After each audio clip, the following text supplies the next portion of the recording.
এই বাল্কের জাহাজটিতে একটি 8 cylinder engine লাগানো হইব। আর এটা হচ্ছে এই ইঞ্জিনের গিয়ার বক্স। আসসালামু আলাইকুম, কেমন আছেন সবাই? যে যেখানে আছেন আশা করি আল্লাহর রহমতে ভালো আছেন, সুস্থ আছেন। আমরা চলে এসেছি 17,500 ফুট এই বাল্কের জাহাজটির ভিডিও নিয়ে। সম্পূর্ণ রং করা হয়েছে বাল্কের জাহাজটি। এখন আপনাদেরকে আমরা উপরের দিকটা দেখাবো, আর সম্ভব হলে আমরা যদি ইঞ্জিনটা সেট আপ হয় ইঞ্জিনের সেট আপের দিকটা দেখাবো। জাহাজের উপরের দিকটা অনেকটাই কমপ্লিট হয়ে গেছে। আপনারা যদি তলের দিকটা দেখেন, মানে হ্যাসের দিকটা দেখেন, প্রায় সম্পূর্ণ। সামনের দিকটা তো আমরা দেখাইছি আপনাদেরকে, মানে রঙও করা হয়েছে। আর এই দিকে উপরে কাজটা অনেকটা বাকি আছে। তো সম্পূর্ণ জাহাজটাই আমি আপনাদেরকে দেখাইছি। আজকে একটু আপডেট ভিডিওটা নিয়ে আসলাম। 17,500 ফুট বালুর ধারণ ক্ষমতার বাল্কের জাহাজের উপরে আছি। অনেকটা কমপ্লিটই বোঝা যায়। সামনের দিকটা দেখেন, সামনের দিকে রং টং মোটামুটি করা হয়ে গেছে। তো আমরা এখন এটা দেখি আপনাদেরকে ইঞ্জিনটা দেখাতে পারি কিনা। যদি সম্ভব হয় আমরা ইঞ্জিনটা আপনাদেরকে দেখানোর চেষ্টা করব এই ভিডিওর মাধ্যমে। আছি এখন ঠিক, এটা হচ্ছে ইঞ্জিন রুম। আর এখানে যে একটা স্যালো মেশিন দেখতেছেন, এটা হচ্ছে এক্সট্রা, যেটা দিয়ে আর কি ঠিক ওইখানে যে পানিগুলো আছে পানিগুলো বের করা হয়। আর ওদিকে ওয়েল্ডিংয়ের কাজ চলতেছে। তো আমি আপনাদেরকে ইঞ্জিনটা দেখাই, এটার মধ্যে মানে ভিতরে কি ইঞ্জিন সেট আপ করা হইতেছে। এটা হচ্ছে একটা হিনু ব্যান্ডের ইঞ্জিন, এই যে দেখতেছেন হিনু ব্যান্ডের। আর এখানে হচ্ছে 8 সিলিন্ডারের V8 ইঞ্জিন, এখানে FC21 মডেলটা দেওয়া আছে।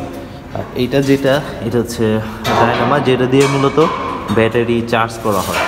সম্পূর্ণ ইঞ্জিনটা আমি দেখাইতেছি আপনাদেরকে।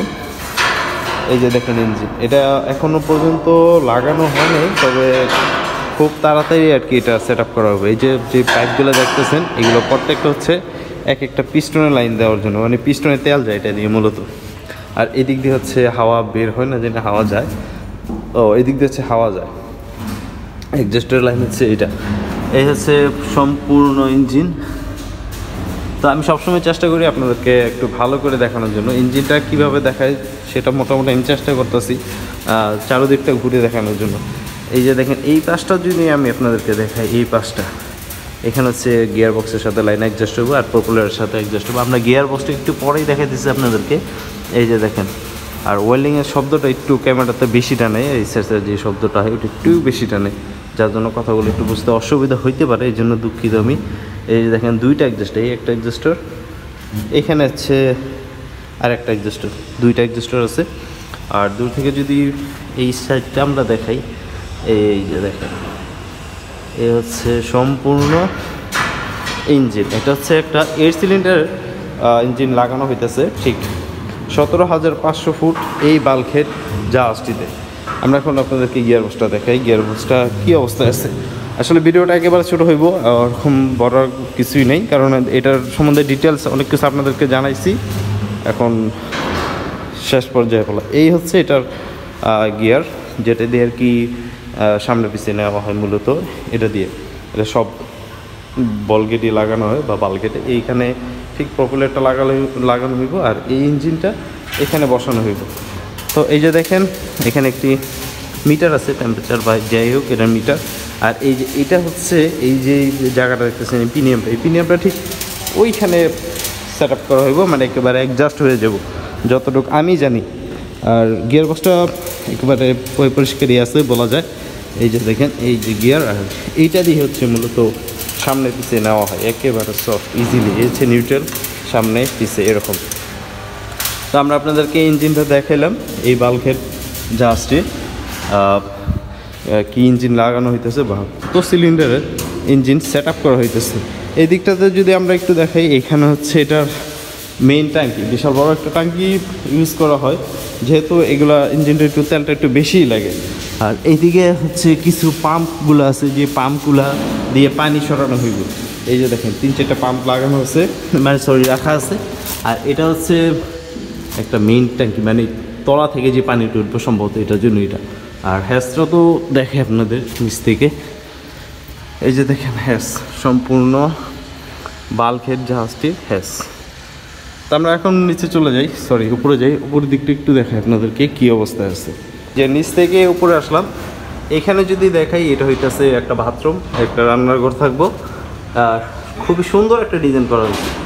এই যে দেখেন, খুবই চমৎকার দেখার মতো।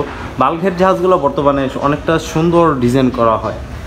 এই দিক থেকে যদি আপনাদেরকে উপর দিক থেকে আমরা দেখাই, এটা হচ্ছে তাদের থাকার রুম প্লাস ইঞ্জিন রুম, দুইটা একসাথে বাল্কের জাহাজে সেট আপ করা হয়। এই যে উপর থেকে দেখেন ওই যে ইঞ্জিন, গিয়ারবক্স, আর এটা হচ্ছে ইঞ্জিন সেট আপ করার জায়গা। তো এখন আমরা বাইরের দিকে চলে যাই। যতটা পারলাম আমি দেখালাম আপনাদেরকে এটার কী অবস্থায় আছে। দেখি বাইরের দিকে কী অবস্থায় আছে। চলে আসলাম ঠিক উপর দিকে। এই সেটটা যদি আপনাদেরকে আমরা দেখাই, এটা দেওয়ার কারণ হইতেছে যদি এখান দিয়ে যাতায়াত করে ঠিক এখানে পায়ের ব্যালেন্সটা রাখা হয়, না হলে পিছলে মানে পড়ে যাওয়ার অবস্থা হইতে পারে, পাওয়াটা পিছলে রিসলে যেতে পারে। আর এটা হচ্ছে এই সিগন্যাল লাইট, এখানে থাকে একটা সবুজ বাতি আর একটা হচ্ছে রেড বাতি মানে লাল বাতি।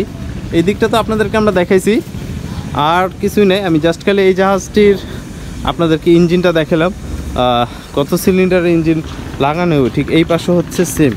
এই যে দেখেন সেম। আর ওই যে দেখেন পুরাতন যেসব প্লেটগুলো আছে ওগুলো চট্টগ্রাম থেকে আনা হয়েছে কোনো একটা জাহাজে তৈরি করার জন্য বা লাগানোর জন্য। আজকে আপনাদেরকে 17,500 ফুট বালুর ধারণ ক্ষমতার এই যে বাল্কের জাহাজটি দেখতেছেন এটার ফুল ভিডিও দিলাম। আর ভিডিওটা হচ্ছে যে এটার যে ইঞ্জিনটা আছে এটা আমি দেখালাম, এটার ভিতরে কত সিলিন্ডার ইঞ্জিন লাগানো হইতেছে। তো ভিডিওগুলো আশা করি আপনাদের ভালো লাগবে। আর যদি ভালো চ্যানেলটা ঘুরে আসতে পারেন চাইলে সাবস্ক্রাইবও করতে পারেন। যারা মুসলমান আছে সকালে ইনশাআল্লাহ 5 ওয়াক্ত নামাজ পড়বেন, যারা অসুস্থ আছে দোয়া করবেন। আল্লাহ যেন সকলকে ভালো রাখে, সুস্থ রাখে এবং নিরাপদে রাখে। বিদায় নিচ্ছি এখান থেকে। আল্লাহ হাফেজ।